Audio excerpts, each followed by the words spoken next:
So this is a hard saying. Who can understand it? Now, the words that begin our gospel reading today, the words by which the disciples also set the tone for today, as they so often do by just not quite getting it. And they are hard words, let's be honest. These words in John 6 that we have dealt with over the last 2 Sundays, actually. Words about eating Jesus' flesh and drinking his blood. Words about rising from the dead. About bread of life that both is and is not the same as the manna in the wilderness long ago. And references to the great Hebrew leader Moses that somehow at the same time both affirm his significance as a great prophet and also somehow downplay his significance, or at least the significance that the Jews gathered around Jesus right then wanted to give him. And then again, of course, there is the whole eating Jesus' flesh and drinking his blood thing. And I think that's probably the thing that's really lingering on the disciples' minds in this moment, right? And because these are hard things. They're hard sayings.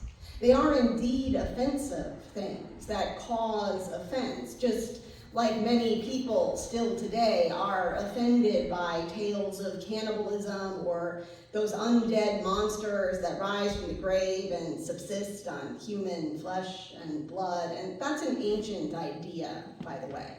Now, cannibalism is certainly very ancient, but the other one too, this idea of creatures, of ghosts or ghouls, something of that nature that rises from the grave to consume living flesh and blood. That idea is actually found in some of the oldest written documents that we have.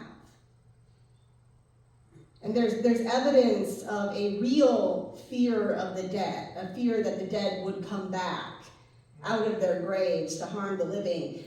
There's evidence of that fear in prehistoric grave sites.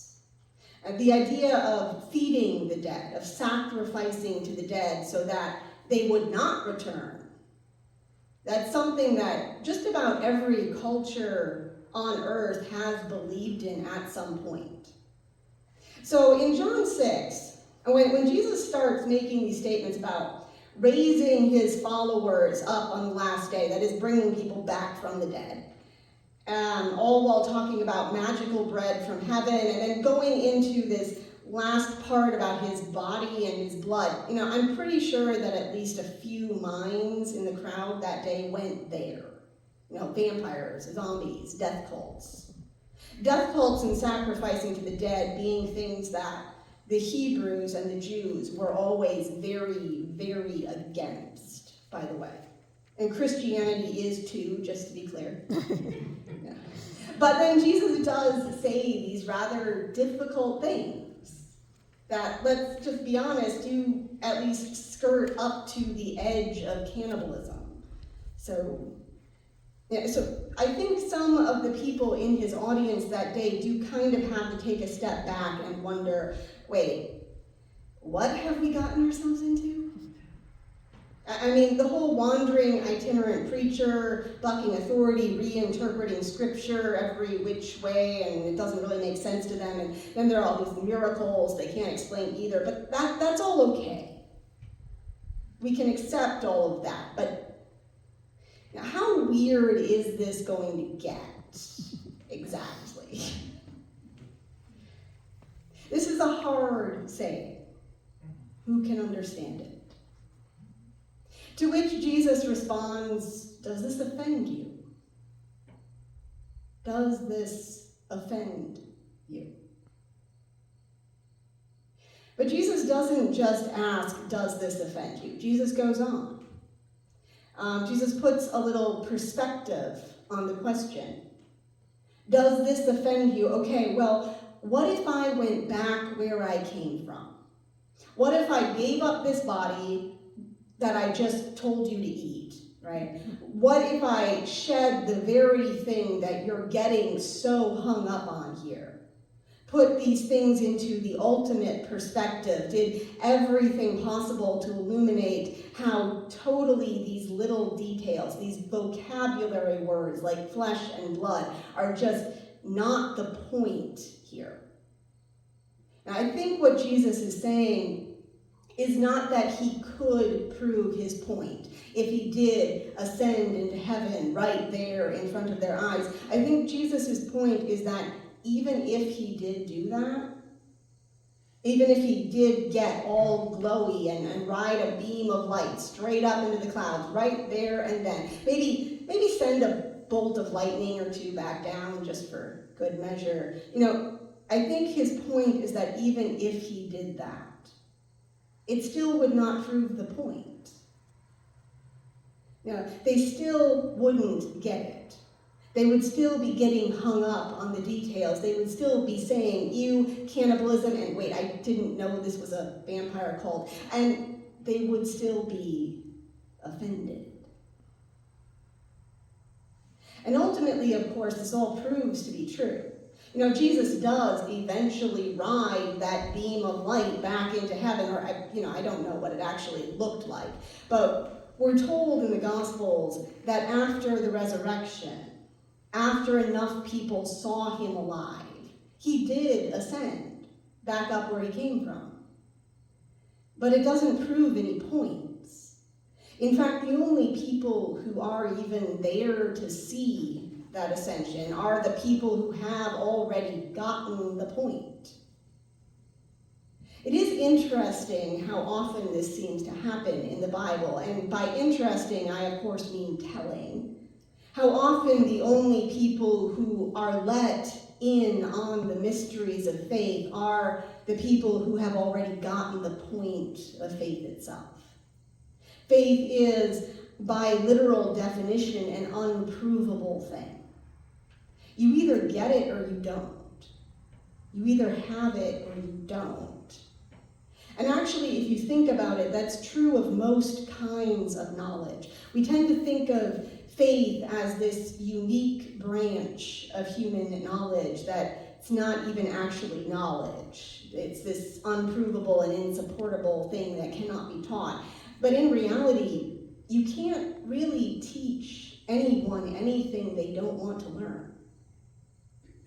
In a way, I think that all knowledge actually does begin with faith. It is the Spirit that gives life. The flesh profits nothing. The words I speak to you are spirit and they are life. That's how Jesus puts it in John chapter 6. And sometime later, the Apostle Paul would refer to himself and to all other believers really as ministers of the new covenant. Not of the letter, that is, not of the literal meaning of the Old Testament laws, things like you must be circumcised or do not eat pigs, but of the Spirit. For the letter kills, but the Spirit gives life. What are the things, that cause us offense in life, cause division? The things that we stay up well past midnight arguing about on the internet. Yes, I have done that once or twice. What actually provokes these things, though? Is it the point of the argument? Or is it the detail? Do we really get hung up on the big picture metaphor about Jesus being the provider of all our needs? Is that really the thing we debate? Or do we get hung up on tiny little vocabulary words like flesh and blood? And these aren't rhetorical questions, by the way. These are questions that really need to be answered. Because sometimes we are not arguing over vocabulary words. Sometimes our arguments are significant. They do matter. And the challenge is not to avoid all argument. The challenge is to know which arguments are worth having. So the book of Jonah, back in the Old Testament, the book of Jonah ends with a question that has become one of the guiding questions I use in my own life. You know, Jonah, the whole getting eaten by a whale thing is only half the story. The second half of the story, he actually does go to Nineveh. He does preach to them. And against all odds, they actually listen. And then Jonah gets all annoyed by that. And to be fair to Jonah, because I don't think we always are, but to be fair to Jonah, historically speaking, he actually had good reason. First, to run away from Nineveh, and then to be annoyed that they actually listened to him. Because Nineveh was the capital of Assyria. And historically, Assyria was pretty awful. You know, history has almost nothing good to say about Assyria. They were essentially the Nazis of their time, and that's not an exaggeration. So just think about it. Jonah, this Jewish prophet, has been sent to evangelize the Nazis of his day. There's something offensive just in that concept, like actually offensive. And I think after the whole fish incident, right, after Jonah resigns himself to, yeah, I guess I really am going to Nineveh, jumping straight from the fish's mouth into the lion's, I think at that point, Jonah takes some comfort in the fact that at least he is going there to preach Nineveh's destruction. They might kill him first, but the fire and brimstone is coming. But then we all know the story, right? The unthinkable happens. Nineveh repents. Thousands of people renounce their evil and turn to God. And so Jonah storms off, goes and sits on this hill, looking down on the city and just waits. He's in total denial at this point. He's like, no, the fire is still coming. The fire is still coming. The fire is still coming. And while he's out there for a few days, it gets hot. Not fire and brimstone hot, unfortunately, but hot. The sun's shining straight down on the top of his head in the middle of the day, hot. But to Jonah's relief, literally, this plant grows right behind him, and it gives him shade for a day or so. And then the plant dies. Now, I've seen this image, and unfortunately, I don't remember where I saw it, but in the image, Jonah is holding this wilted plant like it's a body, like it's his friend who has died. And Jonah gets really upset about the plant dying. And I don't think it's just because it gave him shade. I get the sense that it is because it had become like a friend to him. It was the only friend he had out there on the hill looking down on Nineveh. And that's when God asks him this question, this really simple, profound question that I think can be a guiding light in all kinds of circumstances in our life. The simple, profound question in Jonah chapter 4, verse 9, have you any right to be angry? Does this offend you? Jesus asks in John 6, centuries later. And like Jesus in John, at the end of Jonah, God does go on to put the question into perspective. God points out that Jonah is upset about the death of this plant, a living creature, yes, but without a brain, without feelings, without free will. Jonah's upset even though Jonah had nothing to do with the plant's creation. Jonah didn't plant the plant. Jonah didn't even cultivate the plant. But down in Nineveh, thousands of people cattle, children. If the city needed to be destroyed to prevent worse things, then God was ready to do that. But if there's even a chance, it's not necessary. If there's now a chance that those people can change, now that they have indeed committed themselves to change. Bigger picture, right? Have you any right to be angry? It's such a profound question because it is not rhetorical. Just like I don't think Jesus' "are you offended" question in John today is rhetorical. I think these are actual questions that are meant to provoke honest and thoughtful answers. God doesn't just yell at Jonah, doesn't just tell him he has no right to be upset about Nineveh not being destroyed. God waits for Jonah to experience an actual loss. As silly as some of us might think it is to mourn a plant, it is an actual loss for Jonah. It's a friend who made his life better. And God doesn't call the loss silly. God uses it for perspective, to illustrate the far greater loss that would be Nineveh's destruction. Have you any right to be angry? It's a profound question because sometimes the answer to that question is going to be yes. Yes, we do have a right to be angry. Yes, we are offended.